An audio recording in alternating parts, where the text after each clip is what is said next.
2022 жылдын 12 апрелинде мамлекеттик чегаранын Кыргыз-Тажик тилкесинде болгон чыр чатактын кесепетинен 2 жабырлануучу Лейлек райондук жалпы дарыгерлердин практика борборуна жарылуу сыныктарынан алган жаракат диагнозу менен түшкөн.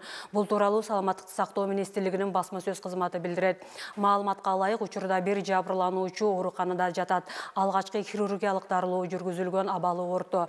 Экинчи жабырлануучуга алгачкы медициналык жардам көрсөтүлгөндөн кийин канааттандырарлык абалда амбулаторлук дарылоого жөнөтүлгөн. Бул кечеги болгон чегарада болгон окуяда биздин кыргызстандыктын 2 жараны жаратылган. Ошолордун бирөөсү гражданский, бирөөсү военныйлерден. Ошолордун азыр абалы гражданскийдин абалы орто. Диагнозуна карасак, осколочное ранение ягодицы слева. Экинчisi военныйдин абалы средней тяжести.